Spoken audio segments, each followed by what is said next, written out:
Kepada Bapak Dwi Andrianto dipersilakan.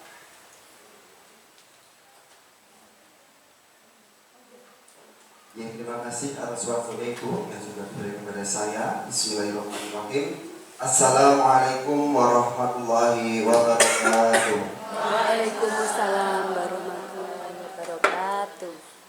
Yang terhormat Bapak Ibu pengurus Gugus Makassar, yang kami hormati Bapak Ibu kepala sekolah, serta kabin Gugus Makassar beserta Bapak Ibu guru sekalian. Yang pertama, tidak lupa senantiasa kita panjatkan puji syukur kehadirat Allah Subhanahu wa taala, yang mana pada siang hari ini kita masih diberikan kesempatan untuk bisa berkumpul bersilaturahmi di acara kegiatan gugus yang sudah rutin setiap 1 bulan sekali. Bapak Ibu yang kami hormati, sebelumnya kami mengucapkan banyak terima kasih atas kesempatan pada siang hari ini yang telah diberikan kepada saya untuk mengimbaskan sedikit ilmu atau materi dari kegiatan saya di program Guru Penggerak, yang pada siang hari ini kita akan bersama-sama bersama-sama belajar. Ketika nanti saya ada kekurangan, mohon bisa diberikan masukan, dan apabila nanti ada pertanyaan-pertanyaan, kami persilahkan kepada Bapak Ibu sekalian untuk bertanya dan akan saya jawab semampu saya. Dan apabila nanti belum bisa saya jawab, akan kami tanyakan kepada yang lebih ahlinya lagi. Itu ya Bapak Ibu ya. Jadi langsung saja. Sebelumnya perkenalkan dulu Bapak Ibu bahwa nama saya Dwi Andrianto dari TK di Sanggonilan. Saya salah satu calon guru penggerak di angkatan 7 dari Kabupaten Sukoharjo. Dan pada kesempatan siang hari ini saya akan berbagi pengalaman saya bersama teman-teman semuanya di Gugus Makassar ini mengenai pemahaman dan pengalaman saya dalam menerapkan budaya positif. Oke. Barangkali Bapak Ibu juga sudah menerapkan, tapi mungkin ilmunya belum paham. Oh, ternyata ini toh. Padahal saya sudah melakukan budaya positif di lembaganya masing-masing. Baik, langsung saja Bapak Ibu, pada siang hari ini kita akan bersama-sama belajar mengenai budaya positif. Dan pada siang hari ini yang akan kita bahas bersama, yang pertama mengenai perubahan paradigma baru. Kemudian yang kedua kita akan belajar mengenai disiplin positif. Kemudian yang ketiga kita akan belajar tentang kebutuhan dasar manusia. Mungkin Bapak Ibu juga sudah paham ya mengenai kebutuhan dasar manusia itu apa saja. Tapi nanti kita bahas bersama-sama juga. Kemudian selanjutnya nanti kita akan membahas juga mengenai motivasi perilaku manusia. Selanjutnya kita akan bahas juga mengenai posisi kontrol restitusi. Barangkali Bapak Ibu sudah mendengar Bu, restitusi itu apa Bu? Oh, baru mendengar ya. Oke, nanti kita belajar bareng-bareng ya mengenai restitusi ini. Yang keenam mengenai keyakinan kelas. Pernah mendengar Bu keyakinan kelas Bu? Mungkin sudah ya, mungkin. Nah, saya yakin pasti jenengan sudah. Kemudian yang terakhir akan kita pelajari mengenai segitiga restitusi. Nah, di dalam materi ini dari materi 1 sampai dengan 7 ini saling berkaitan Bu. Saling berkaitan yang nanti pada titik akhirnya akan bertemu yang namanya budaya positif. Nah, budaya positif ini nanti yang akan kita kembangkan di lembaga kita masing-masing.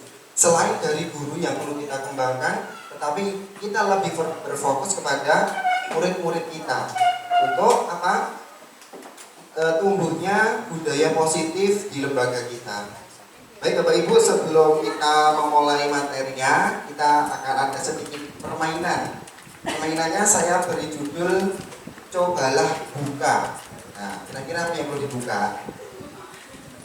Oke, ada sebuah cerita Bu. Ini ada sebuah cerita saya bacakan. Anda, panjenengan semuanya nanti berlaku sebagai A. Nanti teman sebelahnya berlaku sebagai B. A tugas Anda adalah mengepalkan salah satu tangan. Boleh tangan kanan, boleh tangan kiri. Selanjutnya Anda bayangkan bahwa Anda memegang sesuatu benda yang sangat berharga. Entah itu emas 10 kilo atau digenggam ya. Sangat berharga sekali nggak Bu? Berharga kan? Nah, Anda perlu menjaga benda tersebut sekuat tenaga Anda. Karena begitu pentingnya untuk sebuah kehidupan bagi Anda semuanya. Selanjutnya, tugas teman Anda sebelahnya selaku B mencoba dengan segala cara untuk membuka kepalan tangan Anda. Kemudian teman B boleh membujuk, kemudian menghardik itu, mencela apalah terserah, kemudian mengintimidasi, memarahi juga boleh, menggoda, menggelitik, bahkan menyuap pun juga nggak apa-apa. Yang penting apa Bu? Genggaman tangan si A tadi bisa terbuka. Ya, silakan yang A memegang kepalanya, yang B mencoba untuk supaya bisa terbuka. Entah diancam boleh, digelitik juga boleh, seperti itu ya. Supaya benda yang berharga ini tadi bisa jenengan ambil ya. Yang B berusaha untuk mengambil benda yang sangat berharga tadi. Saya kasih waktu 10 menit, 10 detik, 10 detik dari sekarang. Bisa nggak ya buka ya? 10 detik. Oh itu ya, sebelah kanan yang menggenggam yang A, sebelah kiri yang mencoba untuk berusaha bisa membuka. Nah, dengan bujukan disuap juga boleh, disuap. 10 detik dari sekarang. 5, 4, 3, 2, 1. Oke, sudah selesai. Sekarang ada pertanyaan. Ya Bapak Ibu ya, sekarang ada pertanyaan. Pertanyaan yang pertama, apakah Anda bisa membuka kepalan tangan yang A tadi? Bisa nggak Bu? Saya bisa. Tidak bisa. Oke. Yang kedua, apakah Anda atau B tetap menutup kepalan tangannya? Ya. Kenapa Bu? Coba Bu Afi, kenapa Anda tetap mempertahankan?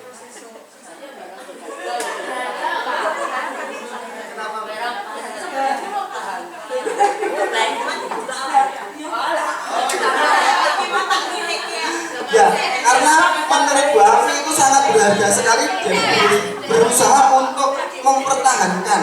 Contohnya, anggap saja ini suami saya, ini istri saya, dan saya genggam erat biar tidak diambil orang. Nah, yang ketiga dalam kegiatan ini, sesungguhnya siapa saja yang memegang kendali atau kontrol untuk membuka kepalan tadi, itu adalah siapa Bu? Diri kita sendiri. Diri kita sendiri.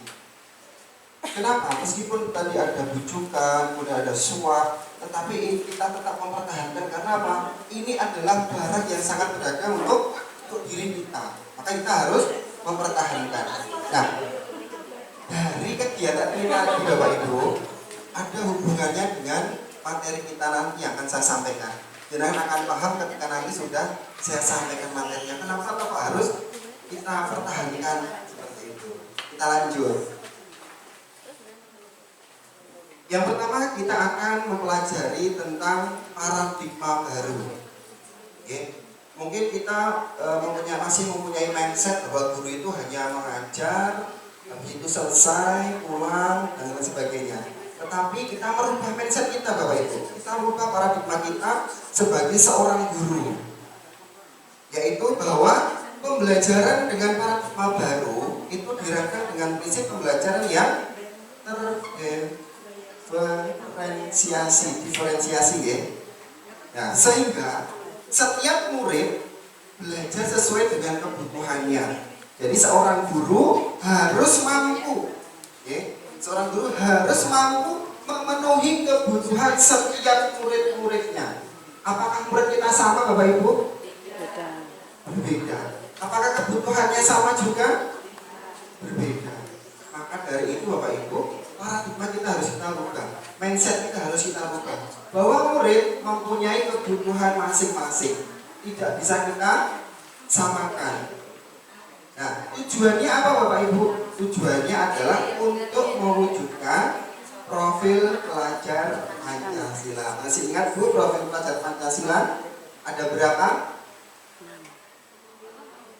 Ada berapa? Nah, 5 dan 7 ada 6. Coba apa saja Bu? Oke, bisa kita urutkan gak apa-apa? Beriman, bertakwa kepada Tuhan Yang Maha Esa, dan berakhlak mulia. Kemudian yang kedua apa? Bernalar kritis. Oke. Apalagi Bu? Mandiri. Oke. Terus gotong royong. Terus kreatif. Berkebinekaan global. Alhamdulillah panjenengan semuanya masih ingat ya. Tepuk tangan dulu. Masih ingat kok ya. Tadi panjenengan sudah menjadi guru yang hebat. Karena tujuan kita akhir adalah mewujudkan profil pelajar Pancasila.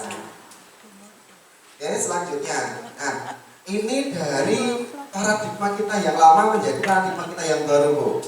Bahwa sebagaimana seorang bisa berubah dari paradigma stimulus respon menjadi pendekatan teori kontrol. Ini menurut Stephen R. Covey. Oke, stimulus responnya paradigma kita yang lama, Bu.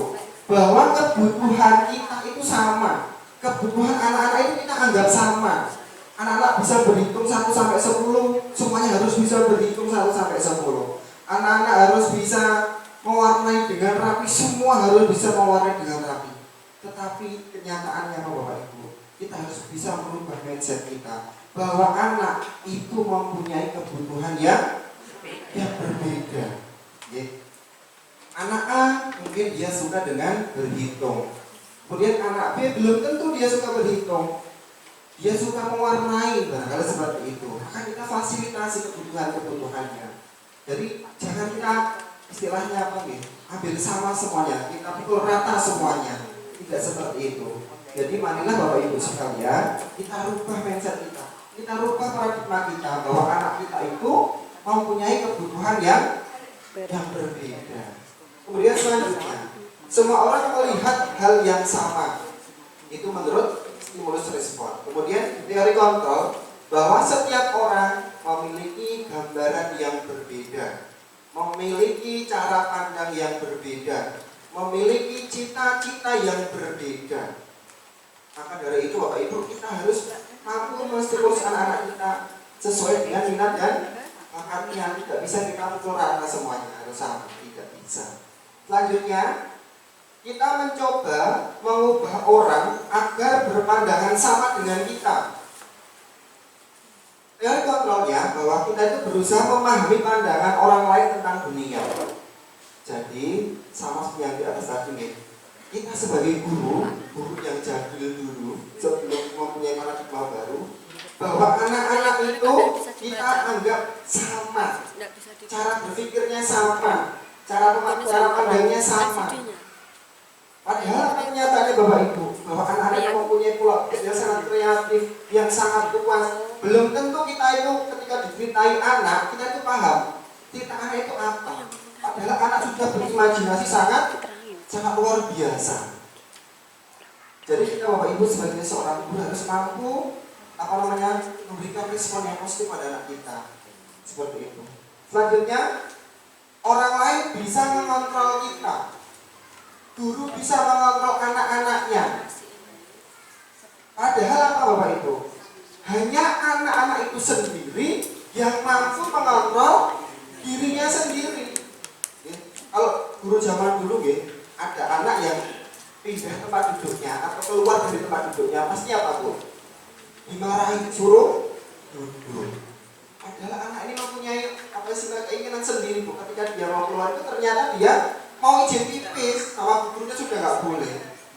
Mau kemana, duduk dulu? Seperti itu. Padahal si anak tadi mau izin ke depan, bilang sama gurunya kalau dia mau izin pipis. Seperti itu. Nah, marilah kita sama-sama merubah mindset kita. Kita merubah paradigma kita bareng-bareng, Bapak Ibu. Selanjutnya, Pemaksaan pada suatu bujukan yang gagal. Guru itu berusaha memaksa, padahal anak tidak mau. Tadi gagal apa tidak, Bu? Gagal apa tidak? Disuruh belajar, tapi anaknya malah lari. Tujuannya guru tersampaikan tidak? Tidak. Nah, kita rubah mindset kita bahwa dengan berkolaborasi dan konsensus dapat menciptakan pilihan-pilihan baru. Jadi belajar kita tidak hanya dari guru, kita belajar dari anak-anak juga. Seperti itu. Selanjutnya yang terakhir, bahwa model berpikirnya itu masih kita itu merasa menang sebagai seorang guru, tidak mau kalah. Aku kan guru, kamu kan murid, tidak seperti itu. Itu adalah pemikiran guru-guru yang jadul, tidak mau berubah paradigmanya. Tetapi mulai dari sekarang, Bapak Ibu, mari kita berubah paradigma kita bahwa anak itu mempunyai sebuah kebutuhan yang mana kita wajib untuk memenuhi kebutuhan anak kita. Baik Bapak Ibu, kita lanjutkan materi yang selanjutnya yang mengenai disiplin positif. Sudah pernah mendengar kata disiplin positif Bapak Ibu? Sudah pernah? Sudah? Sudah deh. Kalau sudah, sekarang saya mau bertanya, Bu.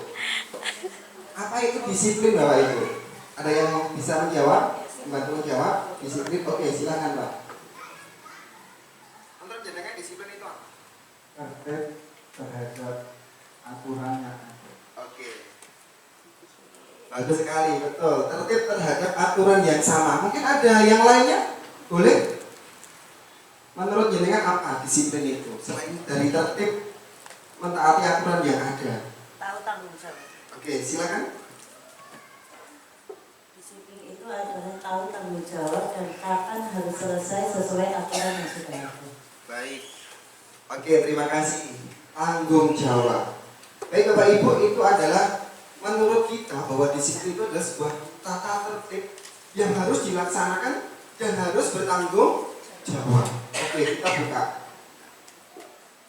Kebanyakan dari kita menghubungkan kata disiplin dengan tata tertib, kemudian aturan, kemudian kepatuhan, peraturan. Sedangkan kata disiplin juga sering dihubungkan dengan hukuman. Biasanya kalau nggak tertib ya akan dihukum ya. Nah itu masih paradigma kita yang lama berarti. Ada hukuman. Padahal sesungguhnya antara disiplin dengan hukuman itu jauh berbeda. Okay? Sangat jauh berbeda. Kemudian karena kita belajar tentang disiplin positif, tidak harus dengan memberikan hukuman. Karena kita belajar tentang disiplin positif. Jadi kata hukuman kita harus kita singkirkan dulu Bapak Ibu. Okay? Justru adalah satu alternatif terakhir bila diperlukan. Okay? Bila diperlukan. Karena apa? Ketika kita sudah melakukan kata disiplin, okay? Kalau itu keluar hukuman, maka anak akan merasa tidak nyaman. Betul sekali. Kurang terang Pak. Apanya? Selanjutnya, ini menurut Ki Hajar Dewantara. Jadi nggak jelas kurang terang. Oke. Bisa lihat lah. Kelihatan. Oke. Kalau menurut Ki Hajar Dewantara, di mana ada kemerdekaan, disitulah harus ada disiplin yang kuat. Jadi ketika itu ada kemerdekaan, ketika kita mau menjadikan anak-anak kita itu merdeka, maka di situ harus ada kata disiplin. Sesungguhnya disiplin itu bersifat self disiplin. Maksudnya apa? Yang tumbuh dari diri kita sendiri. Yang mewajibkan, yang mengharuskan disiplin itu bukan dari orang lain, tetapi dari dalam diri kita sendiri. Nah, bagaimana cara kita bisa menumbuhkan disiplin ini tadi tanpa dari dorongan orang lain? Oke, kita bisa mewujudkan ke anak-anak biar disiplin tanpa dorongan dari orang lain. Melanjutkan, sebab jikalau tidak cakap melakukan self disiplin, wajiblah penguasa lain mendisiplinkan diri kita. Kalau kita tidak bisa mendisiplinkan diri kita sendiri, sudah pasti orang lain yang akan mendisiplinkan kita. Oke, kita lanjutkan. Nah, kebutuhan dasar manusia ini masih ada hubungannya Ibu. Di sini ada 5 kebutuhan dasar manusia.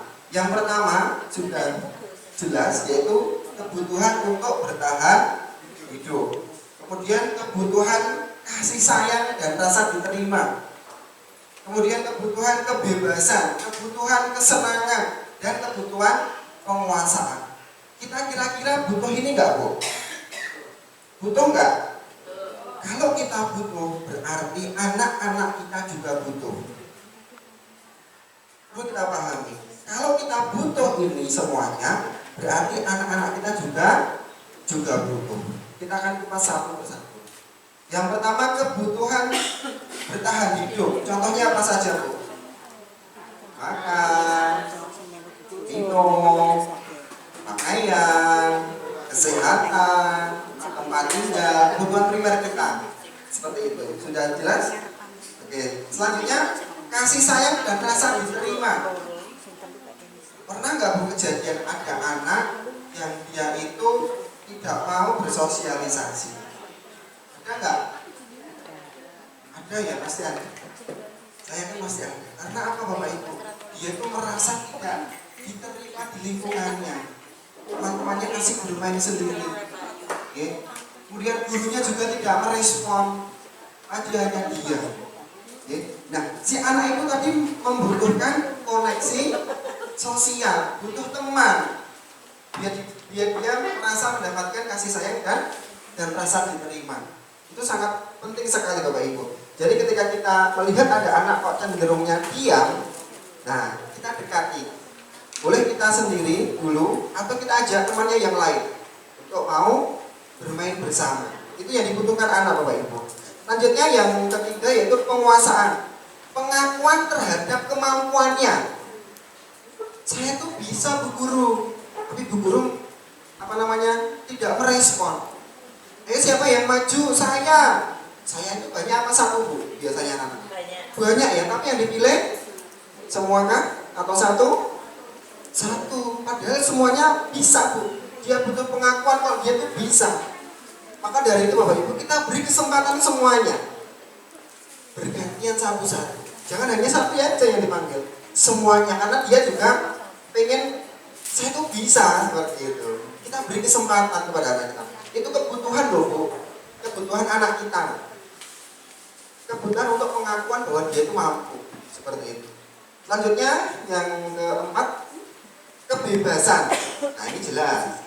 Kebebasan atau kemerdekaan bagi anak.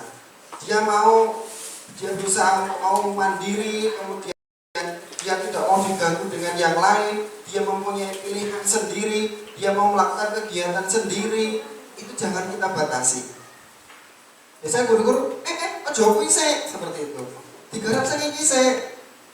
Nah, itu paradigma guru yang lama. Tapi kita guru yang baru harus merubah paradigma kita. Kita berikan kebebasan kepada anak kita. Okay? Dia bebas memilih, bebas melakukan kegiatannya. Okay? Kita fasilitasi kegiatan-kegiatan yang dia inginkan seperti itu. Kemudian yang terakhir mengenai kesenangan. Kira-kira Bapak Ibu mempunyai sebuah kesenangan tidak Bu? Punya. Pasti punya.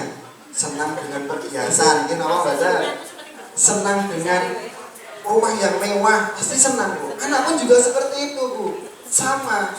Anak juga mempunyai rasa senang, mempunyai kebutuhan rasa senang yang sangat dibutuhkan sekali. Karena apa? Dengan dia merasa senang, dengan bermain dengan teman-temannya, dia melakukan kegiatan dengan senang, akan menstimulus secara langsung pada dirinya sendiri. Seperti itu. Bapak Ibu yang kami hormati, kami lanjutkan mengenai materi motivasi perilaku manusia.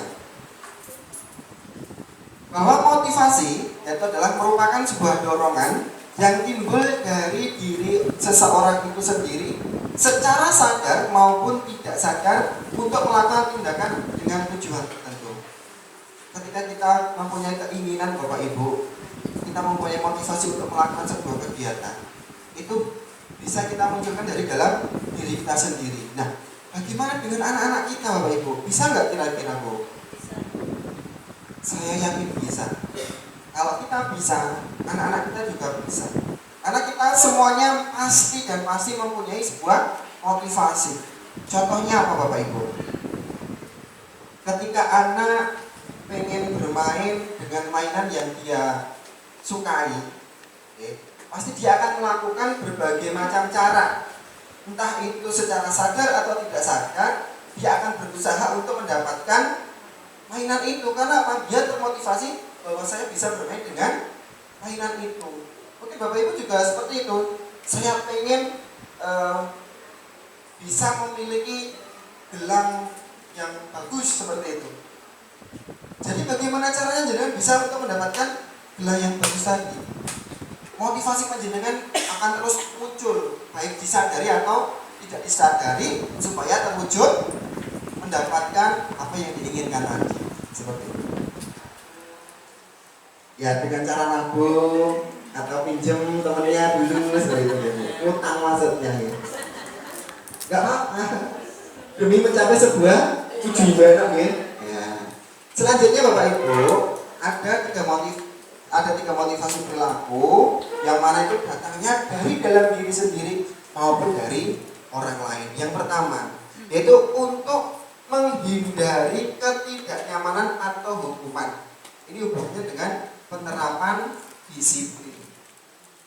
Ketika anak datang ke sekolah, kemudian dia supaya tidak terlambat, dia datangnya lebih awal.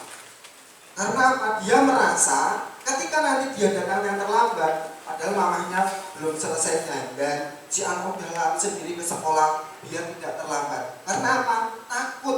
Takut kalau nanti dihukum sama gurunya. Seperti itu. Kemudian yang kedua, untuk mendapatkan imbalan atau penghargaan dari orang lain. Jadi ketika dia mau melakukan sesuatu, dia melakukan kedisiplinan, dia rajin berangkat pagi, hanya semata-mata akan mendapatkan penghargaan atau mendapatkan imbalan.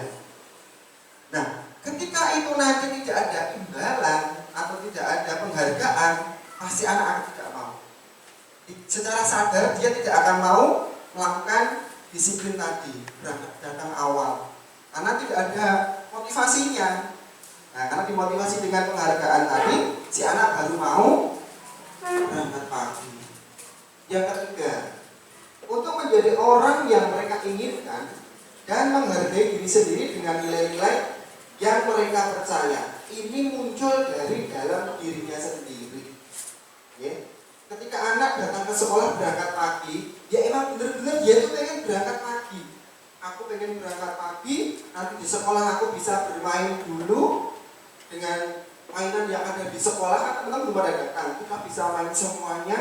Nah, itu yang bisa muncul dari dalam dirinya sendiri, motivasi yang muncul dari dalam dirinya sendiri.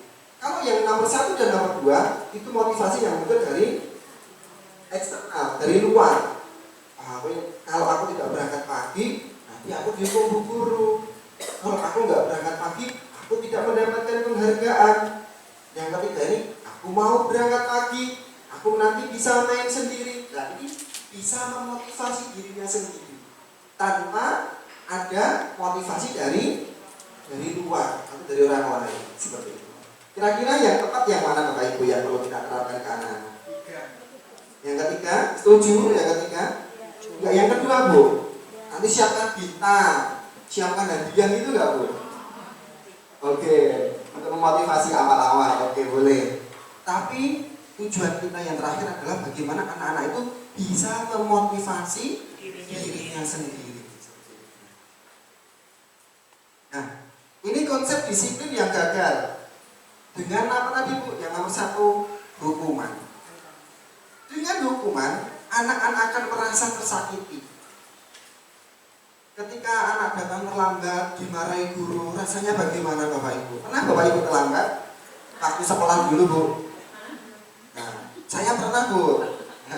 Pasti dihukum kalau terlambat sama gurunya. Entah berdiri di luar, entah suruh hormat bendera, suruh lari. Itu sangat menyakitkan sekali menurut saya Bapak Ibu. Yang kedua, anak merasa tidak nyaman. Karena guru tidak memahami kenapa anak tadi terlambat, akhirnya dihukum.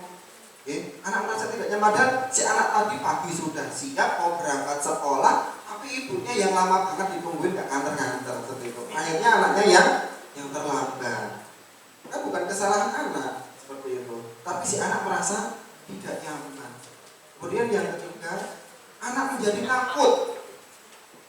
Udah telat, mamahnya lama, akhirnya anaknya gak mau sekolah karena takut dihukum sama bu guru nanti. Nanti kalau aku datangnya terlambat dihukum sama bu guru, akhirnya gak mau sekolah. Seperti itu. Selanjutnya, murid menyembunyikan kesalahan. Ini yang akan memicu anak menjadi anak yang pembohong, Bapak Ibu.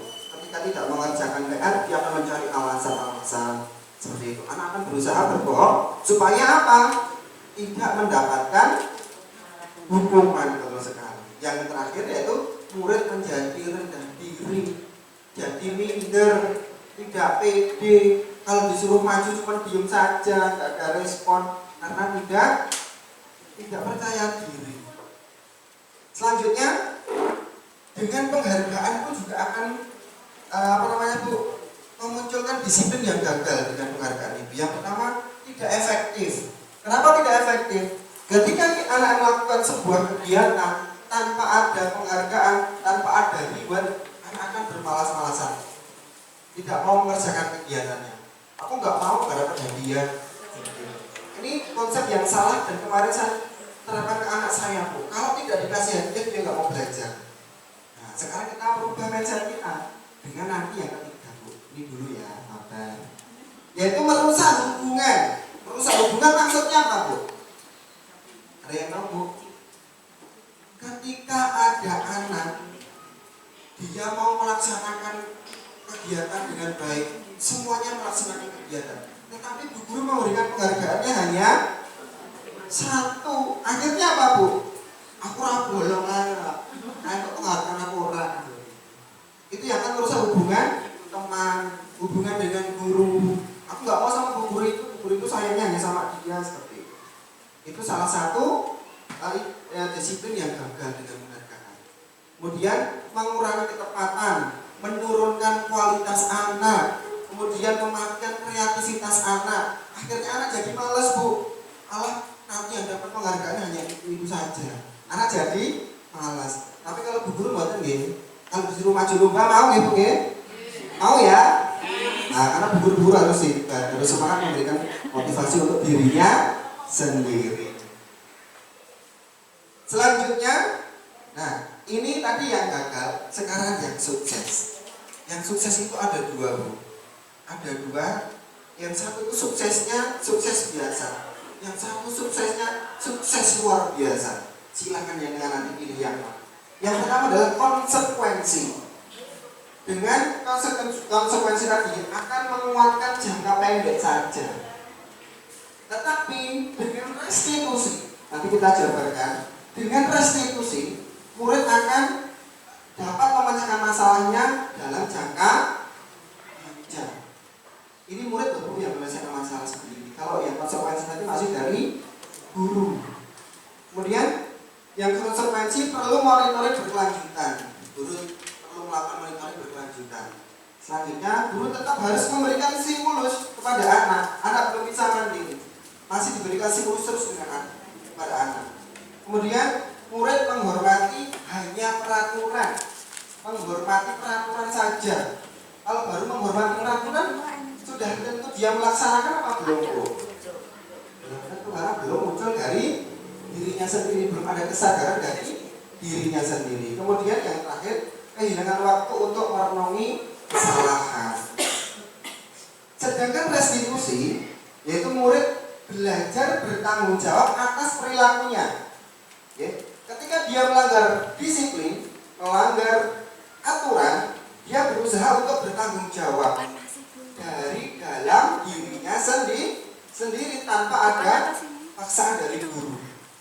Kemudian fokus pada pemecahan masalah jangka panjang. Ketika ada masalah, dia akan pecahkan sendiri. Dan ketika dia bisa memecahkan masalahnya sendiri, itu akan digunakan selama-lamanya. Karena dia sudah tahu, oh kalau saya begini akan menjadi seperti ini.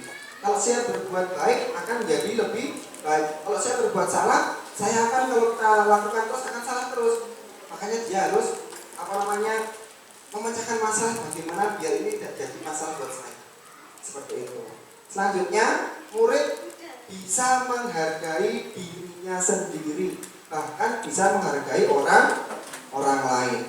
Selanjutnya, dia dapat mengontrol dirinya sendiri. Nah, itu yang contoh lagi sudah kita jelaskan ya.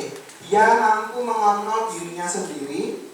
Terus yang terakhir, dia mampu menyemangati ketika dia berbuat salah. Dia mampu menyemangati dirinya untuk memanjatkan masalahnya sendiri. Seperti itu. Selanjutnya Bapak Ibu, konsep disiplin melalui pendekatan restitusi. Sudah pernah mendengar Bu kata restitusi tadi Bu? Belum ya, nanti kita belajar bareng-bareng mengenai restitusi. Bahwa restitusi itu adalah sebuah cara bagaimana menanamkan disiplin positif kepada anak. Nah, caranya Bu, bagaimana caranya nanti? Kita belajar bareng-bareng nih Bu, apa itu restitusi? Nah, restitusi itu yaitu adalah proses menciptakan kondisi bagi murid untuk memperbaiki kesalahan mereka. Proses Bu, tidak langsung Bu. Ya, ketika anak itu berbuat salah, tidak langsung dibenarkan Bu, tetapi butuh proses dari dalam dirinya sendiri, sehingga mereka bisa kembali pada kelompok mereka dengan karakter yang lebih kuat, dengan memahami kesalahannya tadi dengan kuat, mampu melaksanakan disiplin tadi dengan kuat, karena dia mampu memecahkan masalahnya sendiri. Nah, ini nanti tugas kita sebagai seorang guru, bagaimana restitusi ini nanti kita bisa praktekkan di lembaga kita masing-masing. Nanti akan saya beri contohnya ya, penerapan di lembaga saya. Nah, selanjutnya ciri-ciri restitusi. Yang pertama, restitusi bukan untuk menebus kesalahan. Bukan untuk menebus kesalahan. Jadi ketika anak berbuat salah langsung dihukum, bukan. Jadi restitusi itu bukan untuk menebus kesalahan, namun untuk belajar dari kesalahan tadi. Anak belajar untuk memecahkan masalahnya tadi, lebih mantap di dalam hatinya. Daripada cuma dibilangin gurunya itu nggak boleh, oh itu boleh. Maka anak bisa memecahkan masalahnya sendiri, akan lebih menancap di dalam hatinya. Kemudian restitusi itu memperbaiki hubungan. Maksudnya apa? Memperbaiki hubungan antara guru dengan murid, antara murid dengan murid, atau dengan seluruh warga sekolah. Kemudian restitusi itu adalah tawaran bukan paksaan. Kita tawarkan hal-hal yang baik kepada murid kita, bukan paksaan. Kamu gak boleh seperti itu, kamu harus seperti itu, tidak. Kita tawarkan hal-hal yang baik dulu kepada anak. Anak kita ajak untuk berpikir, untuk memecahkan masalahnya sendiri. Nanti ada caranya. Kemudian restitusi itu menuntun untuk melihat ke dalam diri anak. Kita itu mencari sebenarnya anak ini ada apa toh, seperti itu. Kita yang menuntun. Kemudian restitusi mencari kebutuhan dasar yang mendasari tindakan. Kita mencari kebutuhan anak itu apa untuk menindaklanjuti dari permasalahan anak tadi. Kemudian dibandingkan dengan apa tadi Bu? Hukuman, dengan ribet, dengan konsekuensi. Restitusi itu yang paling baik. Kemudian restitusi fokus pada karakter bukan tindakan. Jadi bagaimana ketika anak memecahkan masalah tadi, itu karakternya yang kita ambil, bukan tindakan kamu harus seperti ini, kamu tidak boleh seperti ini, bukan seperti itu tindakan. Tapi bagaimana menanamkan bisa meresap di dalam hatinya, yang itu nanti akan muncul sebuah karakter disiplin seperti itu. Selanjutnya fokus juga ya.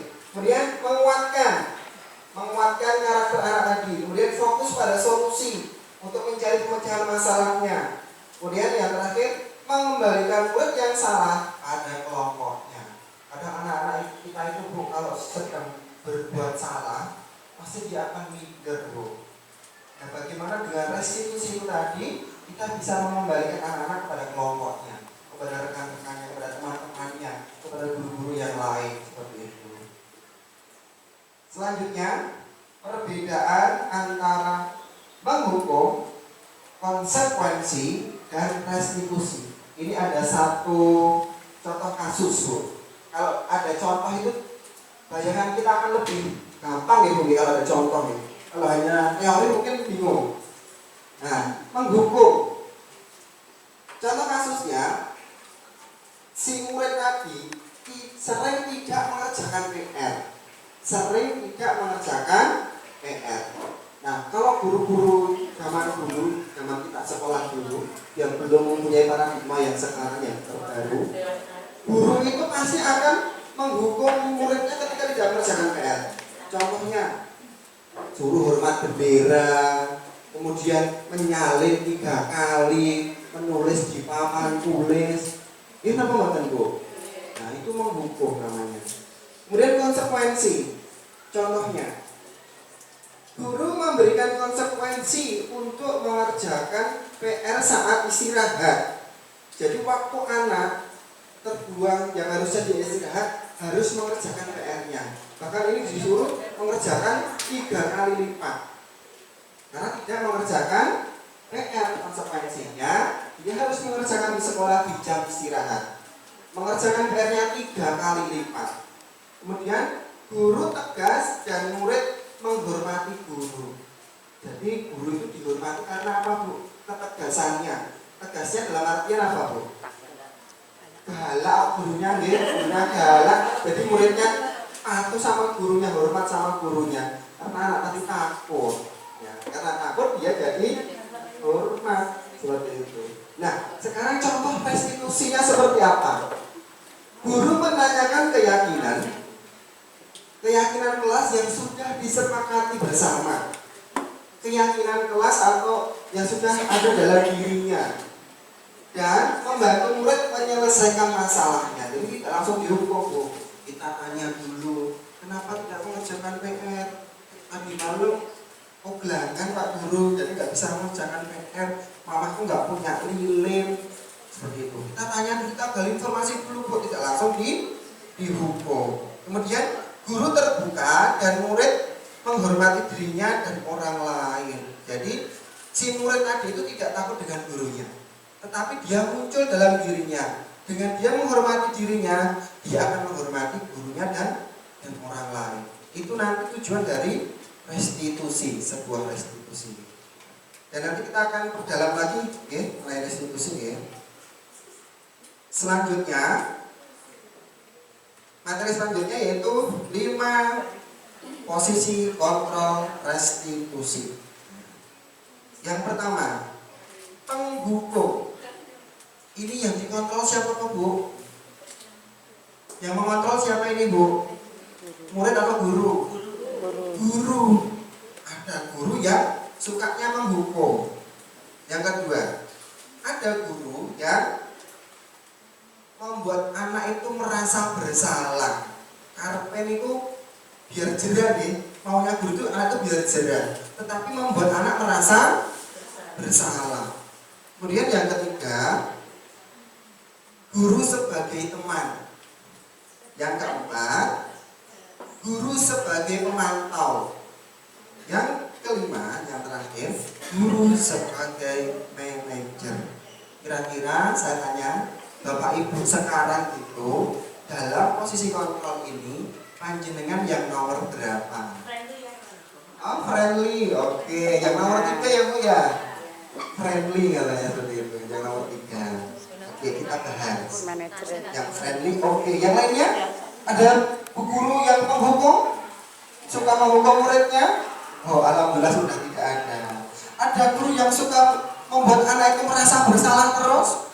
Jadi minder muridnya, takut dengan bu guru? Oh, tidak ada. Nah, contoh kasus dalam penerapan posisi kontrol, murid tidak memakai atribut lengkap saat upacara. Contoh ini juga pernah saya alami ketika saya di lembaga yang lain, Bu. Di kota itu sangat disiplin sekali Bu. Atribut itu harus komplit. Kalau di lembaga jenengan kalau ada yang tidak pakai apa ya topi gitu nggih, dimarahin nggak Bu? Enggak nggih. Kalau di sana ada hukuman kan nggak pakai topi Bu.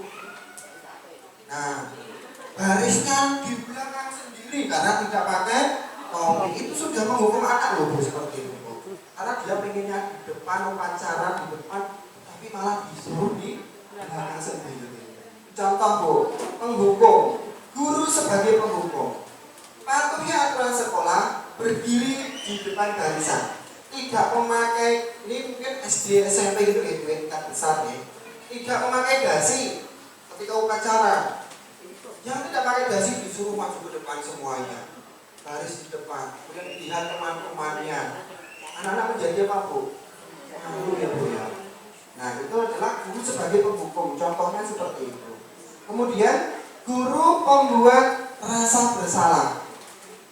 Barangkali bu guru harus memberitahu kamu, bu guru kecewa sama kamu karena kamu tidak pakai atribut lengkap saat upacara.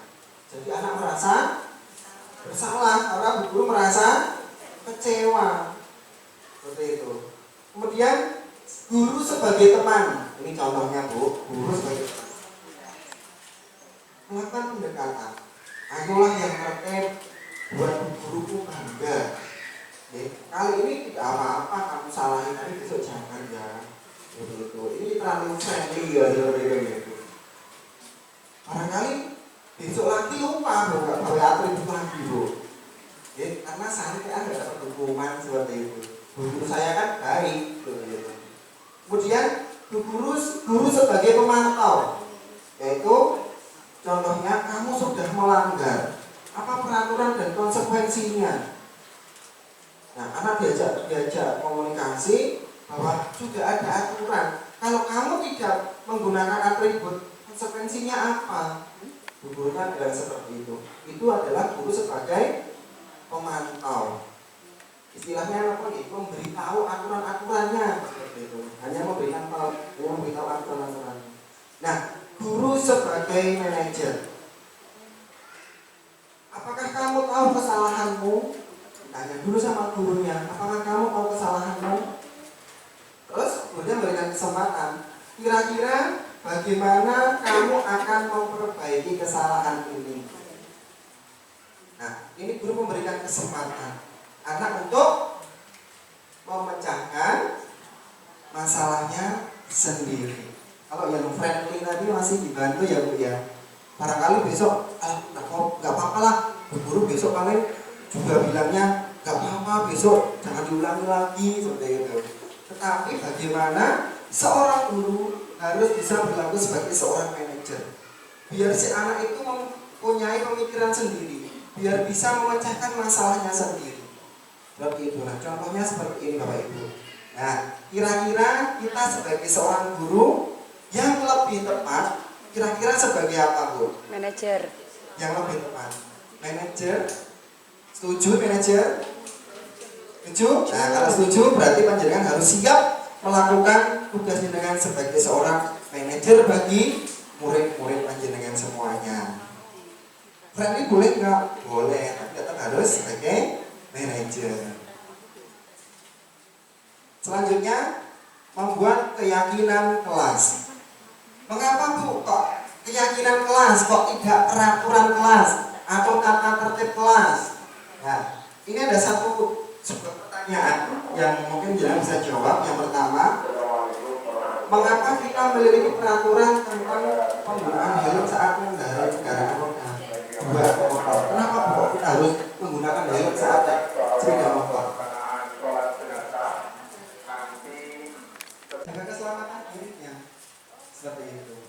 Yang kedua, mengapa kita memiliki peraturan tentang penggunaan masker dan mencuci tangan? Pada saat pandemi kenapa harus menggunakan masker, harus cuci tangan? Kenapa Bu? Bapak, kenapa? Menjaga kebersihan, menjaga kesehatan. Itu muncul nggak di tata tertib? Nggak ada. Harus memakai masker dan hand sanitizer. Kenapa gitu toh Bu? Nah, padahal yang paling penting dalam kita membuat sebuah aturan itu harus yang muncul dari dalam diri kita sendiri. Oh, kenapa kok harus pakai masker dan hand sanitizer untuk menjaga kesehatan kita?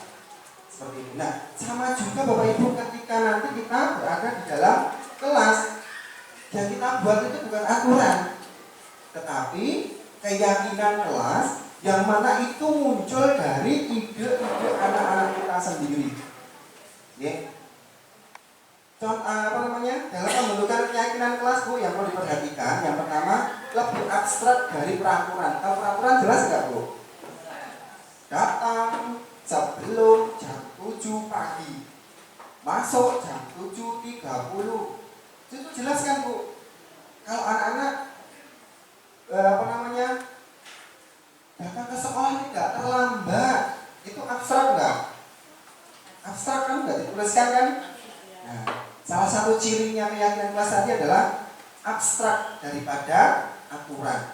Kemudian berupa pernyataan universal yang luas. Kemudian dibuat dalam bentuk yang positif, hal-hal yang positif. Kemudian tidak boleh banyak-banyak. Kenapa kok nggak boleh banyak-banyak Bu? Nah, kalau banyak anaknya nanti lupa semua malah sih. Nah, sedikit tapi yang mudah diingat. Contohnya, dengan sendirinya anak akan mengambil sampah kemudian membuang di tempat sampah. Biar apa kelasnya? Bersih. Nah, keyakinan kelasnya bersih. Jadi anak secara otomatis akan membuang sampahnya di tempat sampah, tidak usah ditulis di peraturan. Membuang sampah di tempat sampah. Nah, seperti itu namanya aturan. Tapi biar kelasnya bersih bagaimana? Anak-anak pengen kelasnya kotor, pengennya apa Bu? Bersih. Nah, kalau pengen bersih itu apa? Kan pasti abstrak. Berarti kelasnya tidak boleh kotor. Yang udah diingat anak Bu, jangan banyak-banyak Bu. Kemudian sesuai dengan kondisi kelas dan sekolah akan mudah diterapkan, disesuaikan dengan kondisi kelasnya, disesuaikan dengan kondisi sekolahnya. Kalau itu aturan sekolah atau keyakinan sekolah. Kemudian melibatkan semua warga sekolah atau kelas. Kalau itu peraturan keyakinan kelas berarti dibuat di kelas dengan guru, dengan murid. Kalau peraturan sekolah atau keyakinan sekolah dibuat bersama-sama dengan warga sekolah, dengan kaburnya, dengan satpamnya. Karena itu nanti akan dilaksanakan bersama-sama. Baik, selanjutnya, nah ini akan saya kasih contoh membuat keyakinan kelas Bu.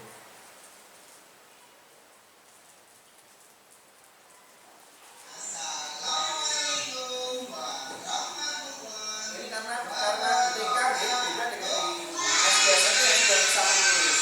Kami belum bisa menulis, gurunya yang menulis. Dari tiga anak-anak ini.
gambaran Bapak Ibu? Sudah ada gambaran?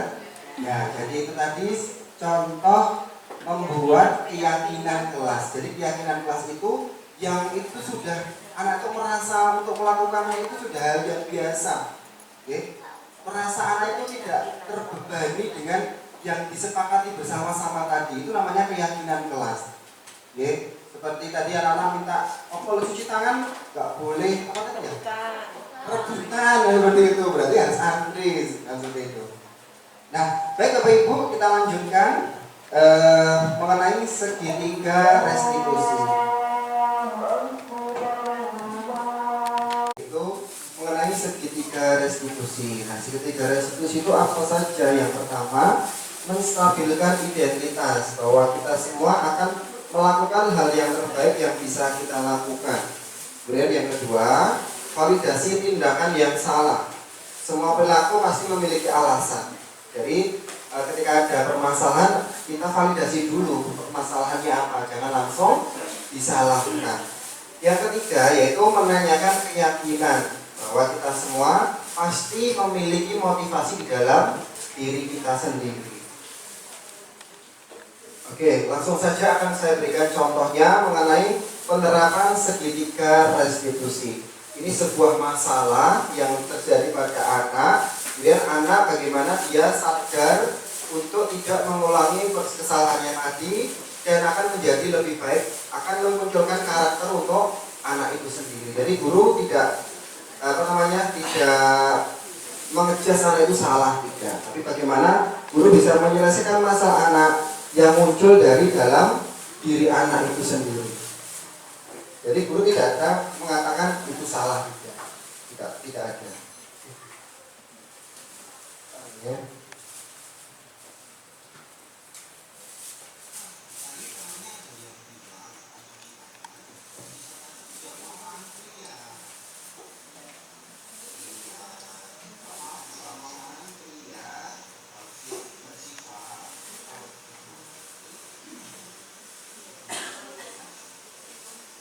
Nah, ini anak tidak mau antri aja, tidak boleh kita salahkan. Enggak apa-apa, antri, karena ada temannya juga yang nggak antri seperti itu.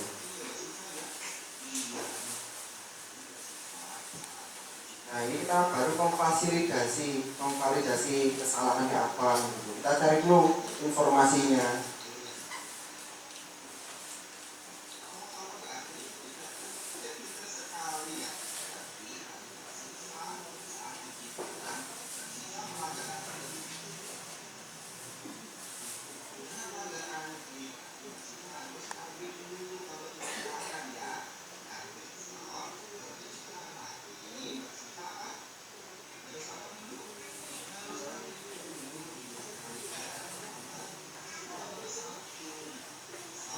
Nah, ini anak termotivasi, dia pengennya tuh nomor 1. Jadi kalau diminta gurunya untuk cuci tangan, dia segera cuci tangan. Ya. Itu motivasi itu muncul dari dirinya sendiri, bukan dari guru. Karena guru harus menanamkan karakter ke anaknya sendiri. Oke, selanjutnya ini ada contoh lagi Bu, segitiga restitusi. Ini ada permasalahan mengenai anak yang membawa jajan di kelas, kemudian temannya tuh pengen, akhirnya temannya nangis. Nah, kita pecahkan masalahnya.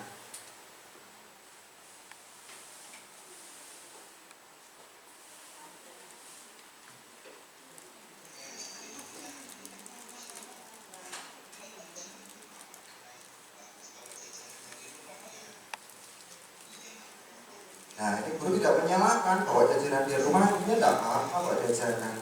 Nah, besok bawa jajannya jangan satu ya, yang banyak. Jadi anak tidak akan merasa bersalah seperti itu. Nah, tapi ketika terjadi permasalahan, guru memvalidasi dulu apa yang sebenarnya terjadi. Kita gali informasi dari anak tersebut. Setelah itu baru nanti dengan sadar diri si anak tadi akan tahu, oh ternyata ini salah. Kalau itu salah, bagaimana menyelesaikan masalahnya itu. Nanti besok bawa makanannya yang banyak. Itu jawaban dari anaknya sendiri Bu. Anak nanti akan lebih masuk ke dalam pemikirannya, ke dalam hatinya, kalau lebih merasuk di situ. Jadi anak ketika ada temannya yang sampai nangis tidak kebagian jajanannya, dia akan berusaha bagaimana biar temannya tadi bisa kasih jajanannya seperti itu. Ini adalah karakter. Nah, tujuannya itu kan untuk memunculkan karakter anak ya Bu ya.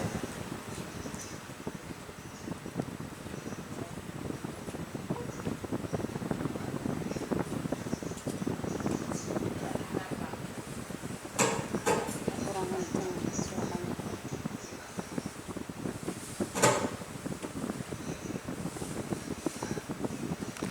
Program disiplin positif, kendalinya adalah guru yang memiliki standar kepribadian, profesional, dan sosial yang baik, di mana seorang guru mampu merefleksikan diri pada posisi kontrolnya sebagai seorang manajer ya tadi ya.